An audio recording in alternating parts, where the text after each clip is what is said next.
Welcome to Less House More Moolah podcast. I'm Laura Lynch, a certified financial planner professional and your host. For me, alternative or tiny living is more than just a lifestyle of minimalism or lower cost housing. It allows me to live a life aligned with my values. And as of October 2024, it also allowed us to become 100% debt and mortgage free. If you are looking for alternatives to the conventional path because you want to be more financially resilient and kinder to the earth, you have found the right podcast. So hit that subscribe button because new episodes are out every Thursday. Hey friends, Laura here. Welcome to Less House More Moolah podcast. Super excited to be with you today. I thought that we would take a little departure and talk about the interior design for a downsize. This is actually the type of thing that I lay around in bed at night thinking about when I'm not thinking about maybe financial spreadsheets or client situations. I am thinking about interior design. And especially I'm thinking about it right now because we're basically down to studs in the cabin in Colorado. And so I am imagining this space. This is the second log cabin that we have been in. And so designing interior for a log cabin can be a little tricky. You can default to cabin style, I guess, if you're into that, and really have a lot of plaid and bears in your space, but that is not my preference. And so I am really thinking creatively about what we can bring into contrast with the log cabin, what we can't put in the space because then it's too busy with pattern, with texture, with color. So it is occupying my brain space a lot. The interior design of our tiny house was actually one of the things that got us more than a few compliments on our recent tiny home tour, which is now on YouTube. So I thought I would talk about it because that was another interesting design puzzle, and it has turned out quite well. Though, of course, I focus most of my decision making on pragmatic things like cost and usefulness. I definitely focus on beauty a good bit, though maybe I don't talk about it as much. How the space feels to me and what elements I just naturally am drawn to are things that I look for while I'm bringing different pieces together in our homes. We all come to love certain design elements through our own past experiences. There are maybe things in our childhood that were there that make us feel safe or comfortable. For example, there's some historic glassware that really speaks to me, as does the cotton of quilts. I have a lot of quilts. I love that in designing my own spaces, I've gotten to reveal those elements and really over time get closer to myself and bring all of those things that I really love into my life. You just have to be a little bit more creative in order to bring different themes and styles together. I think it's really important that when we use an object, it is more than just an object. So a collection of coffee cups can tell stories and not just be the practical use of the coffee cups. So let's get to my practical steps for cost-effective interior design when going through a downsizing process or moving into a tiny house, whatever the case is. We definitely are making a transition, so it's a great time to rethink our style. And my first thought is we need to start with where we are. Rarely do we move into a new home or downsize and start with a blank slate. We all have things that we've curated or inherited, and these things can take a little bit of creativity to bring together. You have to be more creative than buying everything new that would be of current trend. But it can be a really fun project and make for fun storytelling when people visit you or when you're sitting around talking to yourself. And of course, to be kind to the earth and our checking account, we don't want to throw all of our stuff away and start from scratch when we move into a new place. We can get creative with what we have and see what will work and design a new spin on our previous style based on what we have and what's currently on trend. And I think one of the first steps here is to determine what needs dollars allocated. There are certain things that are just too unreliable over time, or maybe when purchased used. Your life experience will dictate what that is for you, what you feel like you need to buy new. For example, one of our primary expenses in our tiny home was windows. I probably could have found a second-hand set of windows and built the house around them or designed the floor plan and the elevation drawings around them, but that seemed kind of impractical with the constraints of the small space. Plus, we wanted shatterproof glass for safety of leaving the tiny house alone and also for the drive across the country. So we ended up buying a whole new window package, which was quite expensive. Aesthetically, my life experience has taught me that a lot of light can really impact my sense of well-being. And since we were going to be parking our tiny house in a place that we find really beautiful, I wanted to see it from as many angles and as often as possible. It also makes the space feel much larger having so much glass. But for what we spent on windows, I did not spend on fixtures. So sinks, bathtubs, cabinets, all of those things don't become dysfunctional really with age. They don't have moving parts. Generally speaking, those things can be used even if they are quite old.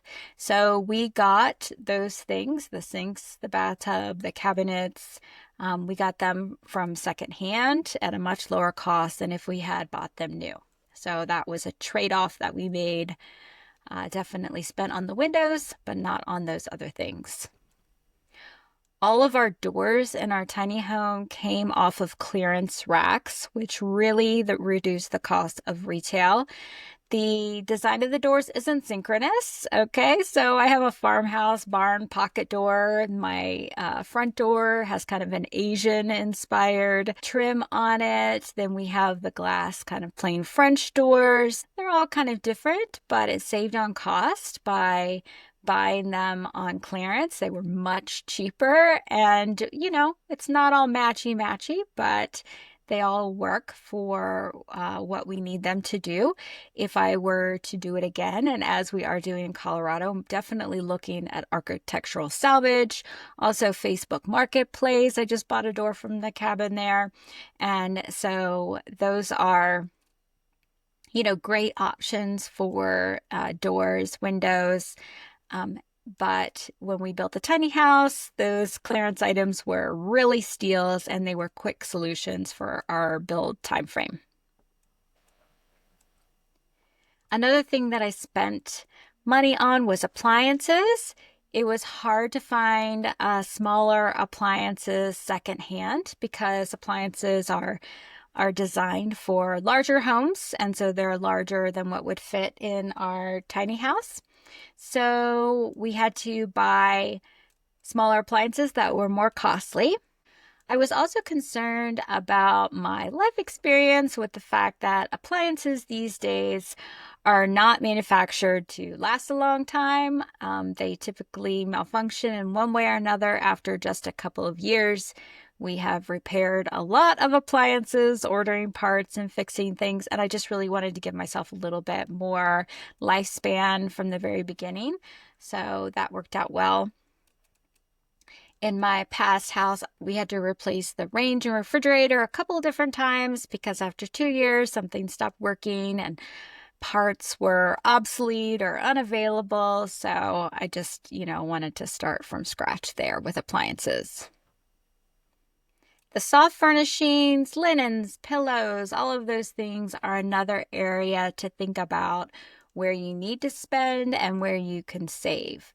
Our bed in our tiny home, as an example, is a short queen. So it is shorter than a standard queen to fit in the 8x8 space. So it was a custom order from my favorite mattress maker, but I spent a lot of time in bed. So it was a no compromise item for me. I also had custom pillowcases made for the futon, and probably wouldn't do that again since my dog has eaten the corner off of every one of them. But nonetheless, I had a really fun time with pulling all of those prints together on those pillowcases. I want to talk about trends for a second. So I can't say that I'm oblivious to trends. You can not spend a lot of time on screens and still figure out what is going on with trends. We went through an entire decade of gray. Thank goodness that is over. I am wildly on board with the move from brushed stainless to brushed brass. I think that is beautiful.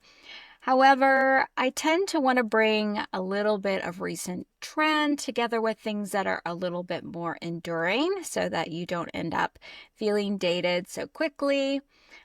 Those enduring things, by the way, are also known as what I already have. So trying to bring some trend into some more enduring elements or things that already work. If we're too worried about trends, it may require us to start from scratch in too many places.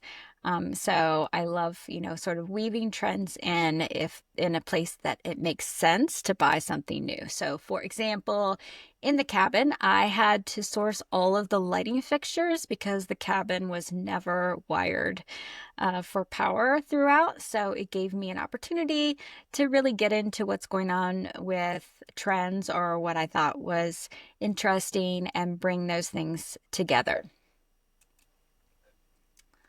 Another example is that of trends is that when we moved into the tiny house, I purged in that I narrowed down my pots and pans to only the most necessary and highest quality when we moved into the tiny house because I wasn't going to have room for every single thing.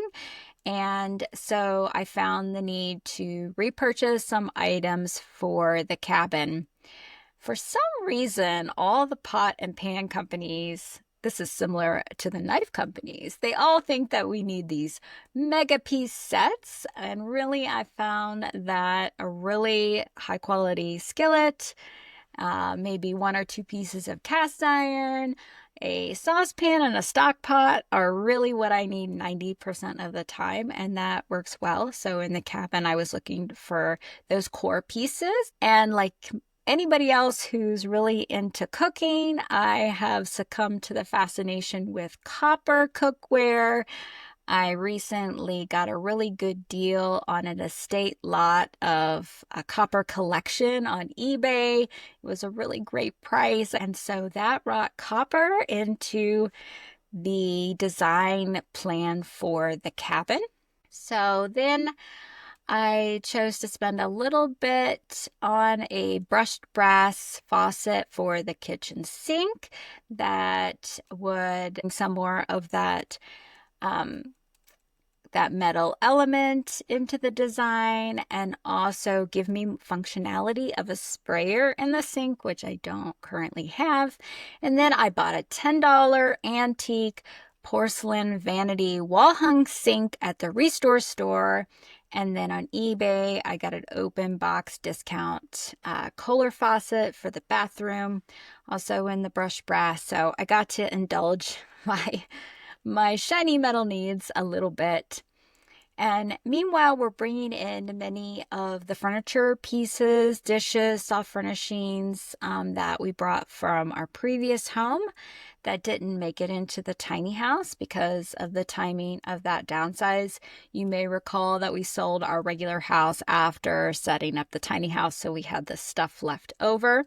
So I'm starting from a furniture perspective with a collection of inherited furniture, plus some industrial style elements that we had in our previous home. These are all things that I had some attachment to and wasn't really willing to get rid of. So they came with us in our enclosed trailer and were allocated for a future living space project that I didn't really know at the time for sure what was going to happen with that. So now I'm mentally working on pulling together a touch of the modern elements into the log cabin by way of some mediating classic.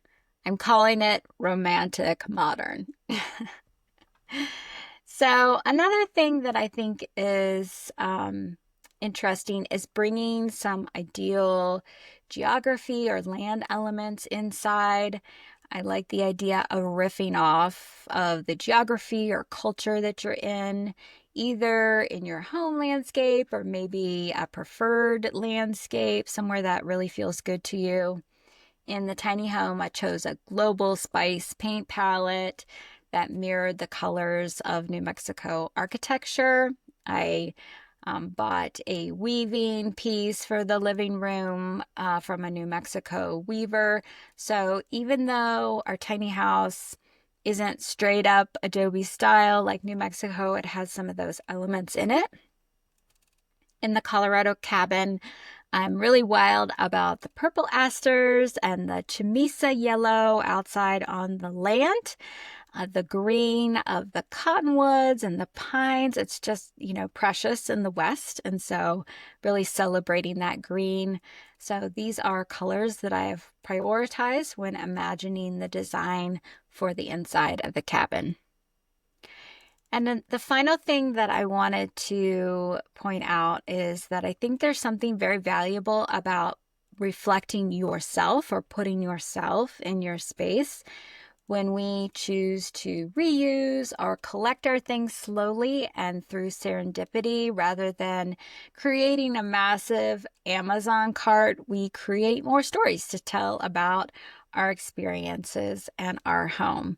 Like, for example, if we go around and collect our kitchen necessary pieces from secondhand shops with a good friend, or if we bring things from our grandmother, all of those stories are then attached to those pieces rather than it just being something that we got from some sort of online or quick retail thing that we won't remember.